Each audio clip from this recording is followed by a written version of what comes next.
ಇವತ್ತು ನಾವು ಗಿರ್ವಿ ಸಾಫ್ಟ್ವೇರ್ನಲ್ಲಿ customer entry ಹೇಗೆ ಮಾಡೋದು ನೋಡೋಣ.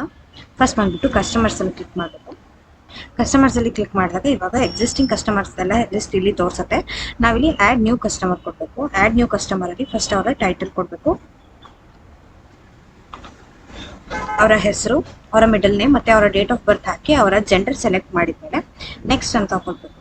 ಆಮೇಲಿಂದ ಅವರ ಕಾಂಟ್ಯಾಕ್ಟ್ ಟೈಪ್, ಅವರ ಮೊಬೈಲ್ ನಂಬರ್, ವಾಟ್ಸಪ್ ಅಥವಾ ಇಮೇಲ್ ಯಾವುದು ಅಂತ ಹೇಳ್ಬಿಟ್ಟು ನೆಕ್ಸ್ಟ್ ಅವರ ಕಾಂಟ್ಯಾಕ್ಟ್ ನಂಬರ್ ಹಾಕಬೇಕು. ನೆಕ್ಸ್ಟ್ ಅದು ಪ್ರೈಮರಿ ಅಡ್ರೆಸ್ ಅಲ್ವಾ ಅಂತ ಸೆಲೆಕ್ಟ್ ಮಾಡ್ಕೋಬೇಕಾಗುತ್ತೆ.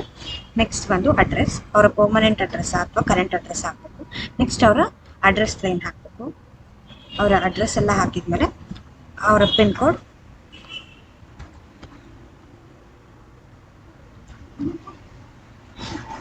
ಹಾಕಬೇಕು. ಮಿಕ್ಕಿದೆಲ್ಲ ಸಿಟಿ, ಡಿಸ್ಟಿಕ್, ಸ್ಟೇಟ್ ಮತ್ತು ಪಿನ್ ಕೋಡ್ ಇಷ್ಟು ಹಾಕಿ ಸೇವ್ ಮಾಡ್ಕೋಬೇಕು. ನೆಕ್ಸ್ಟ್ ಬಂದ್ಬಿಟ್ಟು ಅವರ ಡಾಕ್ಯುಮೆಂಟ್ ಟೈಪ್, ಅವರು ನಿಮ್ಮ ಹತ್ರ ಯಾವ ಡಾಕ್ಯುಮೆಂಟ್ ಸಬ್ಮಿಟ್ ಮಾಡ್ತಾ ಇದ್ದಾರೆ ಅಂತ ಹಾಕ್ಬೇಕಾಗುತ್ತೆ. ಅದು ಬಂದ್ಬಿಟ್ಟು ಫಸ್ಟ್ ಆಧಾರ್ ಇರ್ಬೋದು, ಆಧಾರ್ ನಂಬರ್ ಮಾಡಬೇಕಾಗುತ್ತೆ. ಇದು ಕಂಪಲ್ಸರಿ ಇರುತ್ತೆ.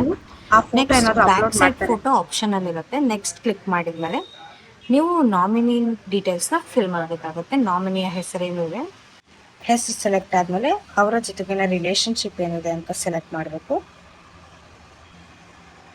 ನೆಕ್ಸ್ಟ್ ಅವರ ಡೇಟ್ ಆಫ್ ಬರ್ತ್ ಸೆಲೆಕ್ಟ್ ಮಾಡ್ಕೋಬೇಕು. ಆಮೇಲಿಂದ ಅವರ ಕಾಂಟ್ಯಾಕ್ಟ್ ನಂಬರ್ನ ಸೆಲೆಕ್ಟ್ ಮಾಡಿಕೊಂಡು ಹಾಗೆ ಅವ್ರ ಡಾಕ್ಯುಮೆಂಟ್ ನಂಬರ್, ಯಾವ ಟೈಪ್ ಆಫ್ ಡಾಕ್ಯುಮೆಂಟ್ ಕೊಡ್ತಾ ಇದ್ದಾರೆ ಮತ್ತು ಅದರ ನಂಬರ್ ಏನಿದೆ ಅಂತ ಸೇವ್ ಮಾಡಿಕೊಂಡು ಆಮೇಲೆ ನೆಕ್ಸ್ಟ್ ನಾಮಿನಿ ಎಷ್ಟು % ಶೇರ್ ಹೋಲ್ಡ್ ಮಾಡ್ತಾರೆ ಅನ್ನೋದನ್ನು ಹಾಕ್ಕೊಂಡು ಎಂಟರ್ ಮಾಡ್ಕೋಬೇಕಾಗುತ್ತೆ. ಇದಿಷ್ಟಾದ್ಮೇಲಿಂದ ಅವರ ಬ್ಯಾಂಕ್ ಡೀಟೇಲ್ ಆ್ಯಡ್ ಮಾಡ್ಕೋಬೇಕು. Account holder name, bank name, ಆಮೇಲಿಂದ IFSC ಕೋಡ್, ನೆಕ್ಸ್ಟ್ ಅಕೌಂಟ್ ನಂಬರ್ನ ಹಾಕಬೇಕು. ಆಮೇಲಿಂದ ಅವ್ರದ್ದು ಕರೆಂಟ್ ಅಕೌಂಟಾ ಸೇವಿಂಗ್ಸ್ ಅಕೌಂಟ್ ಅಂತ ಹೇಳ್ಬಿಟ್ಟು ಸೆಲೆಕ್ಟ್ ಮಾಡಿಕೊಂಡು ಸೇವ್ ಅಂತ ಕೊಟ್ಟಿವಿ ಅಂತ ಅಂದರೆ ನಮ್ಮ ಕಸ್ಟಮರ್ ಎಂಟ್ರಿ ಆಗುತ್ತೆ.